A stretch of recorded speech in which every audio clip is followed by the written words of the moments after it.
It's 7, and wow, we already have 50 participants. Really happy to have you all here today. And I would like to start our meetup, our 4th meetup already, by giving the word to the founder of Forever Healthy, Michael Grebe, who will give the opening remarks. Hey, thank you, Isabel, for welcoming everybody. Also from me, a warm welcome to all the listeners and from different time zones. So before we jump right into the topic, I'd like to give those of you who are new to this meetup and to Forever Healthy a very brief overview of what we're doing. So I'm going to share my screen. There we go. So play. Am I good, Isabel? Yes, or? Yes, perfect. Okay. So Forever Healthy is a private nonprofit initiative. It's founded by myself and financed by myself. Our mission is to enable people to vastly extend their healthy lifespan and to accelerate the transition to a world without age-related diseases. To get a picture of what we are working on, imagine we could immediately improve our well-being, that we could directly reverse chronic diseases. The picture that I always have in mind when we're working on Forever Healthy is I would love to be as healthy at the age of 70 as I was at the age of 30, and as physically and mentally and fit and energetic by that age. Imagine we could stay free of the diseases of aging for the most time of our life and even extend our healthy lifespan by decades. What's happening right now, there's a scientific revolution going on. It's still a silent revolution. So if you're not really into the field, you probably wouldn't have heard about this. But the world has actually started the transition from a world where we were totally helpless about age-related diseases to one where age-related diseases are under full medical control. Of course, we are not there yet, then everybody would know that. But the theoretical groundwork has been done. Basic research has started and is accelerating. Of course, there could be more research, but it's happening and it's accelerating.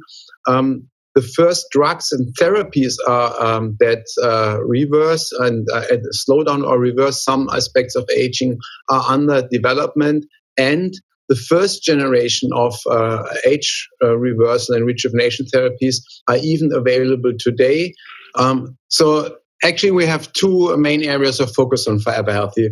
On the one hand, we want to accelerate the transition to a world without age-related diseases. So what we are doing there, we have 3 main initiatives. The first one is our Undoing Aging Conference, which, of course, for obvious reasons, we could not hold this year, hopefully next year. Our second initiative is we are funding basic research on projects that actually can translate into actual rejuvenation therapies for humans. And our third initiative is we support startups that take that basic research and develop therapies for human use. Currently, we are invested and help to create 12 startups, and we currently have 2 more in preparation. On the other hand, there's what's going on? On the other hand, there's already a lot of things that we can do today, and this is also what this meetup is all about. We have 3 initiatives here. The first one, Rejuvenation Now, is where we look at the current state of rejuvenation therapies, all the therapies that are out there that you could do right now, and we do a detailed risk and benefit analysis for each of them. So far we have done 5 of these analyses. You find them on our website. We publish them open access. And about one of these analyses, we are going to talk today. The second initiative is called Maximizing Health. Here we go for the advanced medical knowledge that is already available today, but unfortunately it's not accessible because it's spread out over websites, experts buried in scientific research, and generally not really accessible. So here we pick interesting topics and write practical guides that enable people to make informed decisions about their health. Our third initiative in that area is our longevity strategy. That strategy combines the results from rejuvenation now and maximizing health with the knowledge of selected experts, and create a step-by-step comprehensive how to extend your healthy lifespan and maximize your well-being right now. So that's a big overview of Forever Healthy. You'll find more about us on our website. And back to Isabel. Thank you, Michael, for the introduction. And I'm still fighting with the waiting room, guys, but I think I got it now. Thank you very much for the opening remarks. And now I'm really happy to introduce our guest speaker, Dr. R Glenn Calderhead. And you have such an impressive CV. I hope it's been pages, and you will work for more than 4 decades into the field of biology and photosurgery and photomedicine. So Glenn has a PhD in photobiology and a doctorate in photosurgery and photomedicine. He worked in prestigious institutes all over the world, and currently is vice president of Lutronic Corporation and principal of the L'Académie, I hope I pronounced it correctly, clinical research and education in South Korea. He, as I said, several decades already, you're working in that field. You authored many different books, had more than 100 publications in that area, and The Guardian named you the Godfather of Low-level light therapy. And we're really happy to have you here today, and that you're still awake, because Glenn is in South Korea, and there it's 3 a.m. in the morning. So we're really happy that you took the time, that you stayed awake, and we are excited for your talk, Glenn. Absolutely, my pleasure. I thank you very much, Isabel, for the chance to talk to you and to your colleagues. I was very interested with the introduction. I think this is an incredibly important field, and I think you're doing excellent work to make the knowledge available so that people can make informed decisions. And that's the name of the game. Thank you. I think you can share your screen. You should have the share screen button. Okay. All right. Well, thank you again for this chance to talk to you. And as you can see, I'm going to talk to you about low-level light therapy with light-emitting diodes, LED, LLLT, for skin rejuvenation. And the question is it hype or is it hope? And I trust by the end of this presentation, you will know what I certainly think it is. So the first question has to be, what is LED, LLLT? Well, in the literature, you will see it under phototherapy, and the correct mesh term from the Library of Medicine in the United States is photobiomodulation. But what is it? Well, when we look at a beam of light consists of trillions upon trillions of little particles of energy called photons. And when a cell absorbs these photons, it takes on board the energy from each photon, and it's added to the cellular energy pool, thereby activating the cell.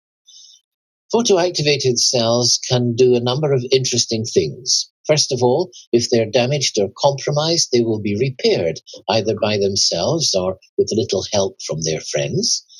If they are functional cells, if they are cells that have a job to do, then they'll do that job better, faster, and more efficiently. And finally, if there are not enough cells to do the job, then either proliferation will occur or more cells will be recruited into the area. And 1, 2, or all 3 of these things can happen in photoactivated cells. And this enables us to achieve a viable clinical effect, but we achieve it without heat and without damage, completely different from photosurgery, where we deliberately cause heat to cause damage. So Just in case you're a little skeptical about LLLT, here's what I suggest you do. There is a wonderful website called PubMed, which is run by the Academy of Science, Library of Science in the USA. And if you run a search in PubMed using LLLT, you might be a little surprised. This was 4 days ago, and you can see that there were 6,739 hits. And these are all from peer-reviewed journals that are recognized as being of scientific value, that are all independently peer-reviewed. So that's a fair amount of knowledge that you can sift through to find out what's what about LLLT. So let's take a cell and let's give it two thresholds. Let's give it a damage threshold and a survival threshold. And now let's pump loads and loads of light into the cell with increasing intensity, and this will increase cellular activation concomitantly with the level of stimulus. If we can keep this level below that damage threshold, then we have achieved athermal cellular photobiomodulation, and we've achieved a phototherapeutic reaction. If we continue to pump in light, then we start to get a light to heat transfer, and we get some damage to the cells, although they're still alive. And if we persist in pumping in heat, then of course we will either cook the cells, coagulation, or we will blast the cells to pieces with ablation. And that, of course, is photosurgery. But what we're interested in this afternoon is low-level light therapy. But the level is not the level of the laser or the light that is providing the therapy. It is the level of tissue reaction being below that damage threshold. So the next question must be, why do we use light-emitting diodes? Well, if you'd asked me this question 20 years ago, I would have been rolling on the floor laughing. LEDs were wonderful. They were bright, they were cheap, they were cheerful, they were on signboards, they were on car dashboards. They became also warning lights for cars, but they had a very wide wave band. They had very low and unstable output powers, and they were highly divergent. The beam was like this, so very low photon intensity. What you could get was a red LED, but it covered a wavelength from about 620 to about 680 nanometers. Nanometers is the unit that we use to measure wavelength, and wavelength determines if we can see light, if we can see it, what color is it, and if we can't see it, for example, ultraviolet or infrared. These all depend on wavelength. So this all changed in 1998 when Professor Harry Whelan, working in the NASA Space Medicine Laboratory, developed the NASA LED. It was many-fold more powerful than existing LEDs. In fact, 5 orders of magnitude more powerful. It had stable and consistent output power, and most importantly, it was quasi-monochromatic, almost the same color. So this meant that finally we could get an LED at a specific wavelength, plus or minus a few nanometers. And this had certain advantages. First of all, they're incredibly efficient. They take a very little light, and they produce a very little electricity and produce a lot of light. They no filaments, no flash lamps, they're solid state, so this saves heat loss through the flash lamp or the filament. They can be mounted in large area flat arrays, and this maximizes photon intensity. Also, they are quasi-monochromatic, as I said before, almost the one color. And in fact, in the good quality LEDs, you can find more than 95% of the photons are at the rated wavelength. And this gives us laser-like target specificity. And I'll explain this later in the presentation. Finally, they're comparatively inexpensive, which means that we, the manufacturers, should be able to keep prices down for clinicians and for their patients. So, What is the overall target for LED LLLT? Well, of course, it is the skin, as this gentleman is very kindly displaying for us here. And of course, the skin is not inert. It is, in fact, the largest living organ in our body and can account for up to 15% of our body weight. It acts as a protective sheath. It protects tissue from environmental insults, bacterial, biological insults, and it acts as a thermoregulator, and it maintains the ideal water content of the tissue beneath it, regulating transepidermal water loss. But more importantly for us, in LLLT, it contains all of the main targets, which are also known as chromophores, for phototherapy. Furthermore, at any given time, the skin contains 20% of our body's blood supply. Now, why is this important? Well, imagine that you're treating somebody's face. The blood is moving through the face all the time and then returning to the heart and going around the body. When we treat somebody with phototherapy, we release very interesting photoproducts. And these products are picked up by the blood and carried throughout the body. So we can get a nice systemic effect even when we're using local radiation. Specific cells are the targets in LLLT, and I'll give you a quick rundown of these without being too technical, I hope. In the outside layer of our skin, in the epidermis, we have things called mother keratinocytes, and they maintain epidermal renewal. They make our skin cells. They synthesize very interesting products called cytokines and chemokines. Adenosine triphosphate, which is the fuel for our body and for our cells, and calcium ion signaling.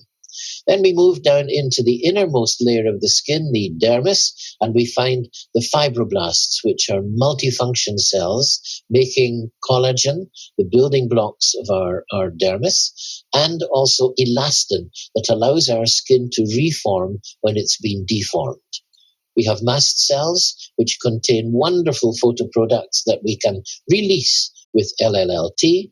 We have macrophages, which are like our body's dustmen. They wander around collecting all the rubbish and keeping everything nice and clean.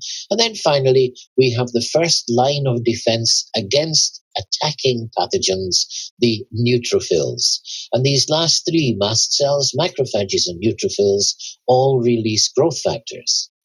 Now, when we look at the literature to see what wavelength, what color of light activates these cells best, you can see that there is one wavelength above all that activates everything, and that is 830 nanometers, and this is an invisible, deep-reaching wavelength in the near infrared. Okay, so in older skin, what do we need when we want to achieve rejuvenation of chronologically and particularly photoaged skin? Well, first of all, we need to replace degraded collagen with fresh, young collagen. Then we need to renew the elastin in our tired elastic fibers. And finally, we need to replenish depleted glycosaminoglycans, the ground substance that bathes and lubricates our dermis. And in order to fuel all these, we need a good blood supply so that we can bring oxygen and nutrition. Now, in fact, these are not just rejuvenation characteristics. These are the linchpins of wound healing. Wound healing is rejuvenation. Rejuvenation is wound healing. So let's take a look at wound healing, where we have different cells doing different things in different numbers at different times. And this is also the case in rejuvenation. So when we look at the normal wound healing process, it is divided into three stages. First stage is the inflammatory stage, when we find our mast cells, our leukocytes, and our macrophages in that order of number, and they all have specific properties for inflammation. Now, most people go, inflammation, bad. Actually, no, inflammation, good. uncontrolled inflammation bad, because without inflammation, we cannot proceed into the next stage of wound healing, the proliferative stage, when we have fibroblasts to make our collagen and elastin, and endotheliocytes, which are little baby blood vessel cells. And they clump together to make nice new blood vessels, or they repair damaged blood vessels. And then we have the same in osteoblasts for bone and myoblasts for muscle. Then we move from 3 days to 21 days for this phase into the longest phase of wound healing, which is remodeling. First of all, there are far too many fibroblasts because that's their job in proliferation. So some of them are prompted to transform into myofibroblasts. Myo means muscle. And these fibroblasts have little tufts of muscle at each end. And in these tufts of muscle, there are hooks. The little hooks hang on to the new fibers, the muscles contract, and the new collagen fibers are reorganized into nice, firm, plump tissue. But there are still too many fibroblasts. So some more of them are prompted to de-differentiate into fibrocytes. And a fibrocyte is a quiescent fibroblast. It's a single purpose stem cell.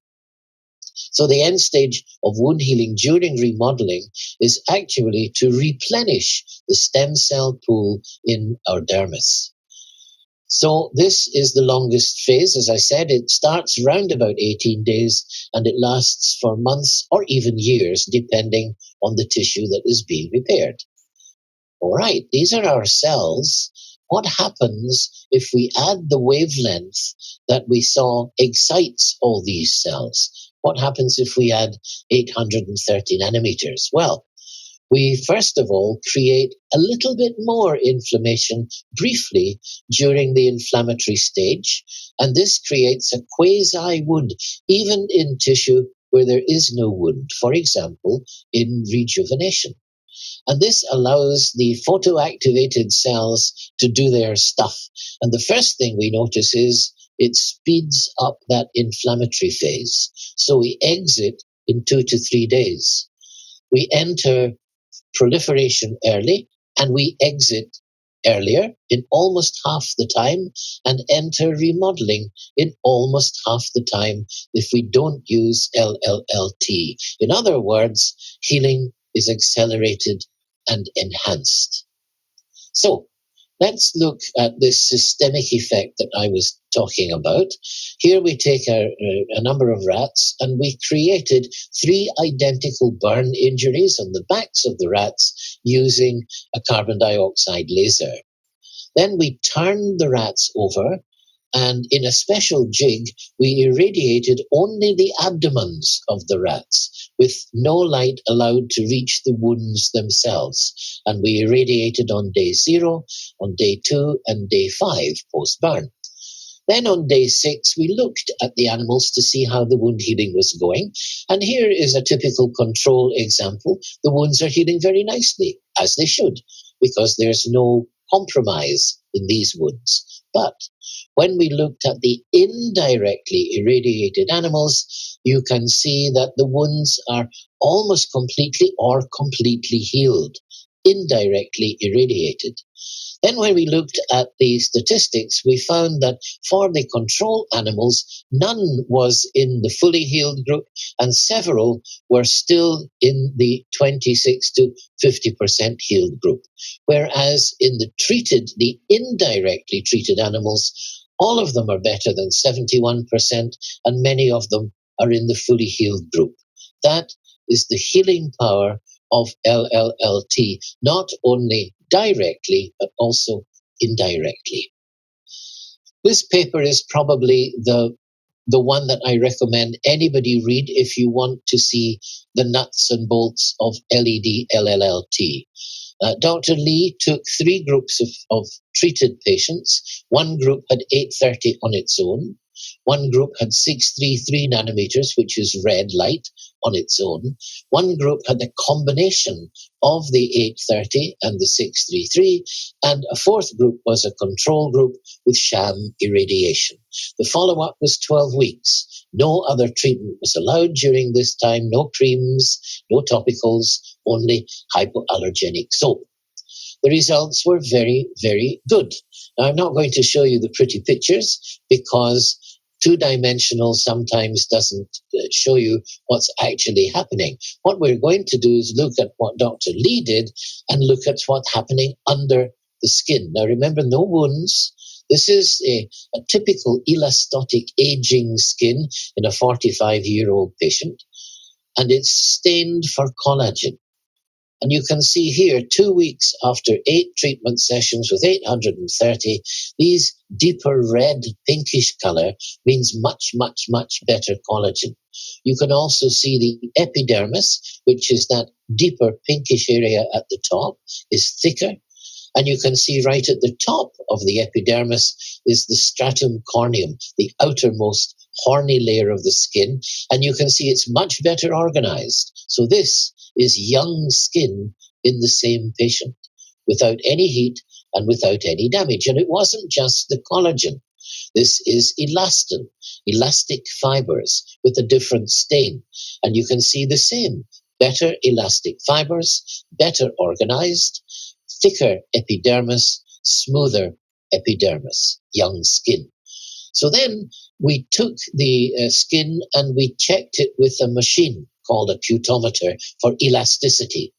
That was the control group. That was the 633 nanometer red. This was the combination group, and you can see significantly better than the control group, but the best group was 830 nanometers. Now, the other interesting thing is that at 4 weeks, there was no more treatment after that, but elasticity continued to improve. And that is the wound healing remodeling process that we started with LED LLLT without heat and without damage. So what did the patients think of this? Well, this is the control group, only the excellent scores, not particularly interested in what happened. Then we take the 633 nanometer group, better. And remember, this the last treatment is that first column there. So this is the state after the 4 weeks of treatment. And this is the combination group. And this is the 830 nanometer group. They had better efficacy faster. And that means that we were turning back the skin aging clock. We were resetting it with LED LLLT with no heat, no damage, and the best wavelength in this study was 830 nanometers. So let's look at some actual wounds. This is an infected dog bite on the nose. Don't ask me how she managed to get the dog bite on her nose, but she did. And she didn't want antibiotics, and it got worse. So she had LLLT, 830 nanometers. This is after 4 daily sessions, and this is after a further 4 sessions given every other day. You can see that both the inflammation and the infection have been dealt with nice wound healing, good-looking skin. And let me go back on that one.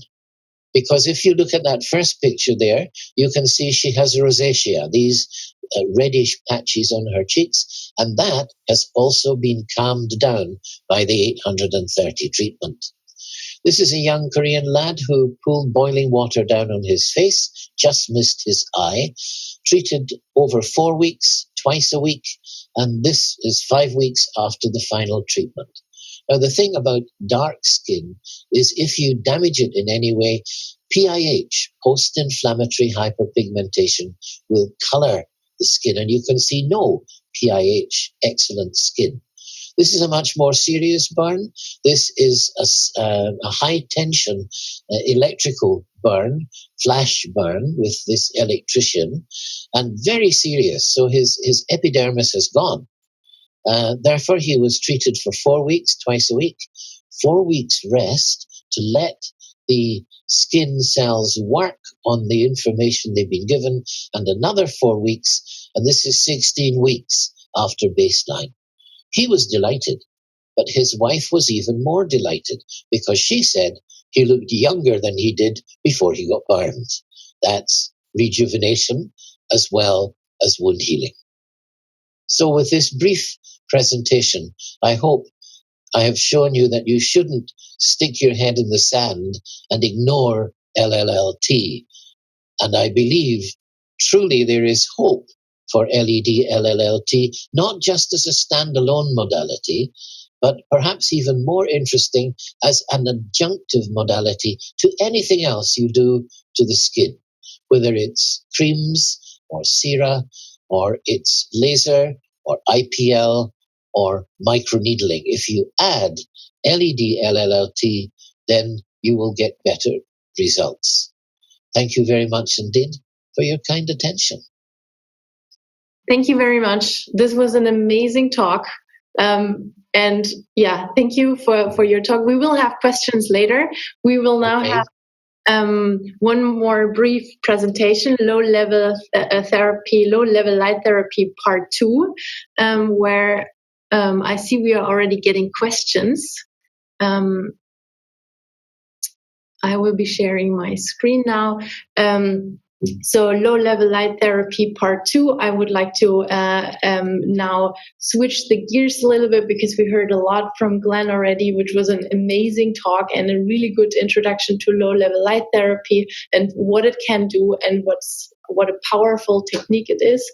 I'm Isabel. I'm the scientific spokesperson of Forever Healthy, and I'm going to go right off Michael's end of the presentation where he said that we are at Forever Healthy wanting to make use of the knowledge that we have today about rejuvenation therapies, and particularly we want to make this knowledge accessible.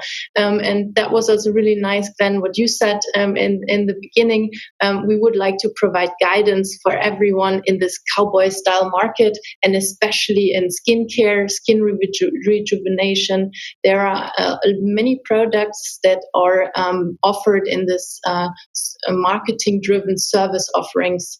There is no trusted source of information, so mostly you don't find any references to studies where they really confirmed that it works, and there's also no focus on risks, which is quite important for those techniques. So we would like to provide you the key to your own health and provide you the guidance that you can make consent decisions on which therapies are useful and which are not.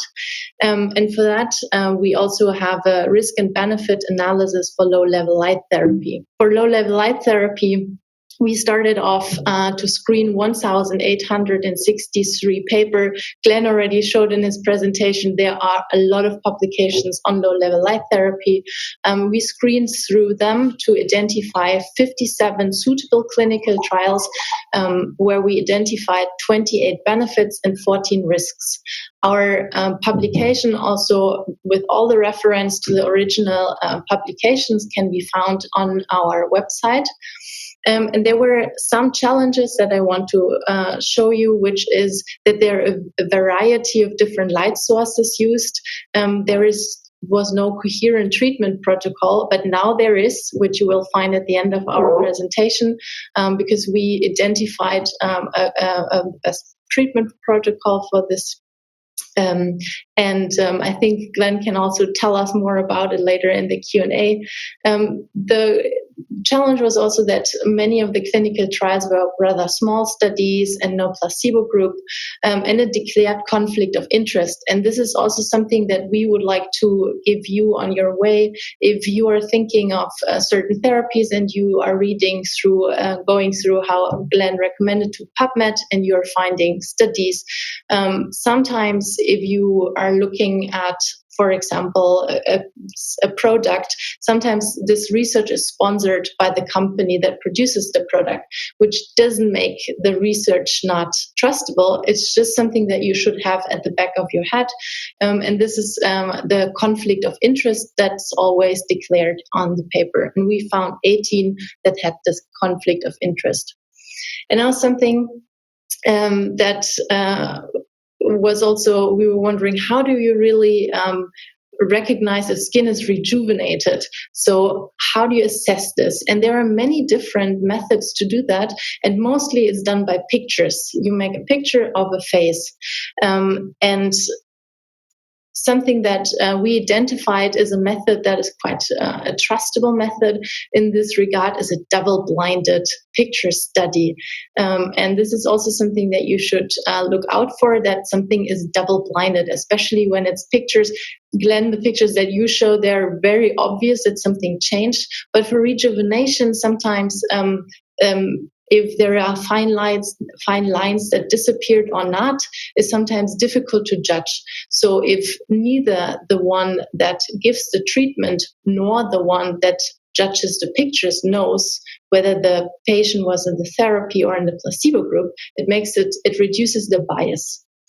However, there is still inter-individual differences. So even when the study group is very small, it could be that there are more people in the study group that reacts better to the treatment. So there is also a method which is called a split phase study, where you use the therapy as well as a placebo on the same patient. Basically, the one half of the face is treated and the other is not. And the last method that we identified to be a quite trusted source of information is the histology. Also, Glenn showed this pictures where you really see the different cells in the skin, and this gives a lot of a very valuable input about really the cellular remodeling. However, this is an invasive technique because you need to do a skin biopsy, so there are not so many studies that have histology in their readout. But we identified benefits, and we already heard in the previous talk what a good technique it is, and we also identified the same that there is 11 studies that showed skin texture and smoothness of the skin was getting better, fine lines and wrinkles were getting less, collagen production was more. There were many, many benefits, and I highlighted here a few, but we identified more that can be found on our website. But what about the risks? Because this is also something that we would like to always show you. What kind of risks are you getting into if you decide for low-level light therapy? No, it's not. Yep. So the risks that we identified were mainly redness of the skin, which goes away right after the treatment. So we have a risk score, and we scored it very low on our risk score.